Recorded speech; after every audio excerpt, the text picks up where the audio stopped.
Site. Hey, welcome to Satisfied Personal Finance, and I've got COVID. It's her! And like every oversharing YouTuber, I'm going to share about my experience as well as some financial lessons I can take away from getting this illness. As I'm filming this, it's Saturday, and day one I would say would be Tuesday. That was when symptoms first manifested, and it included running nose, cough, sore throat, feverish chills. So check, and headache. So the moment I got headache, I was like, oh no, was this Omicron? Because this was a very telltale sign of the COVID virus. I quickly tested with an ART, but it was negative. So I thought, okay, maybe it's just a normal thing. But on Tuesday, I was actually quite sick. I had to cancel my entire days of lesson. And I just slept the whole day. I was feeling very tired. Yet another syndrome of getting COVID. And the next day, on Wednesday, I think it was still as bad. The usual symptoms again, headache and just very fatigued, right? So I felt very tired and lethargic, and I just spent the whole day sleeping. It was on Wednesday that I got my ART positive test, as you can see from the very visible T line here. By day 3 and day 4, my whole body was aching all over. And at first I thought it was due to me sleeping all the time, but it turns out muscle ache is also a symptom of the COVID virus. Yeah, so and even now as I'm 95% okay, I still feel muscle ache here and there, and yeah, I just hope that it goes away soon. On day 3, a day after I got my own ART positive result, I went to the GP to get it confirmed. And indeed, I got COVID, and then I was placed under the Home Recovery Program, HRP. And so I had to self-isolate at home for 72 hours.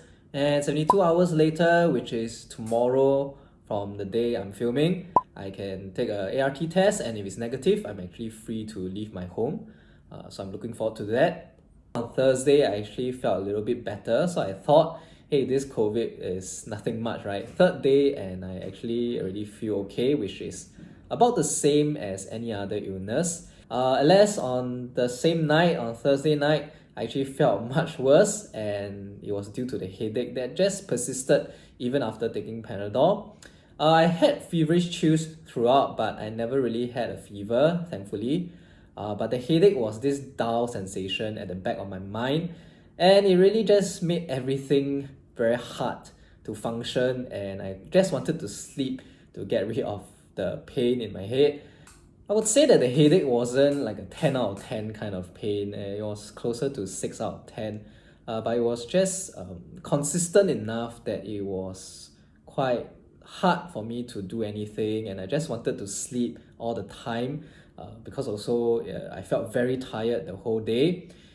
And yeah, even when I ruffled my hair, I could feel my hair being in pain. I don't know how to describe it, but when I put my hair through my head, I could feel all the strands individually causing some pain sensation through my scalp. So yeah, that was the headache I experienced.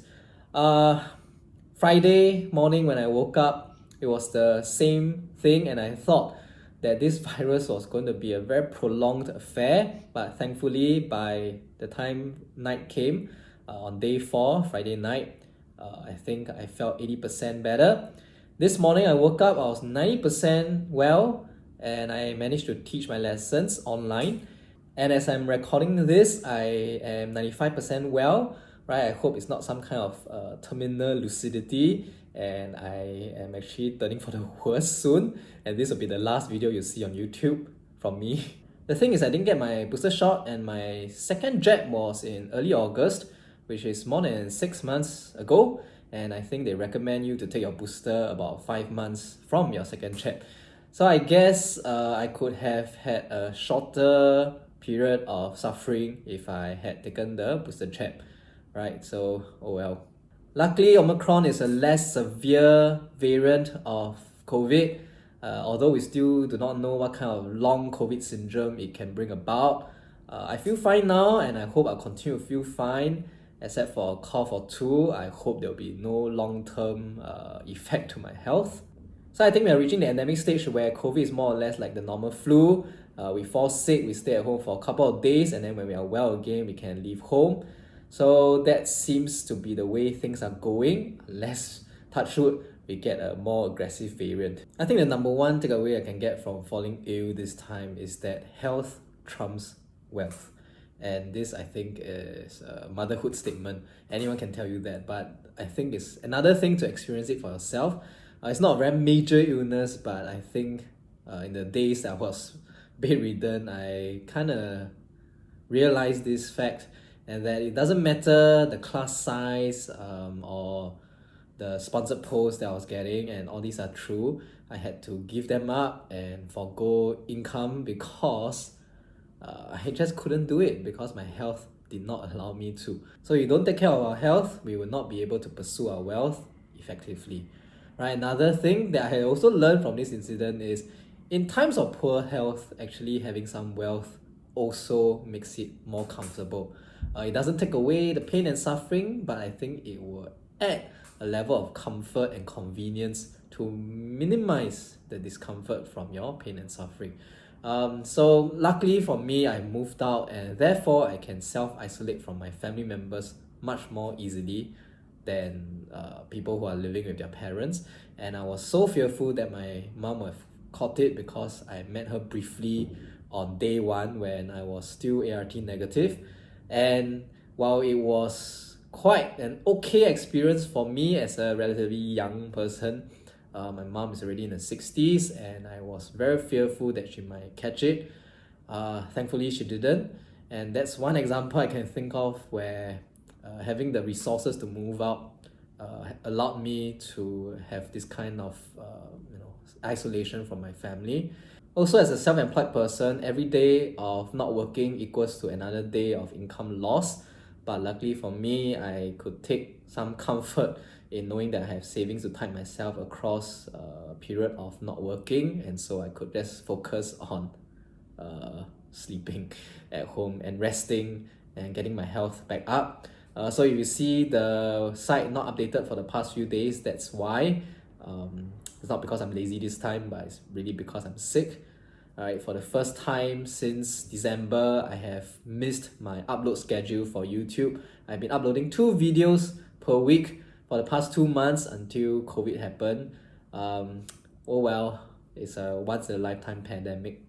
Another good thing that I thought I had was that I had at least a few sources of income, and while my main job was not earning money, I could still earn money through my site and YouTube channel, which continue to bring in some income even though I was bedridden at home.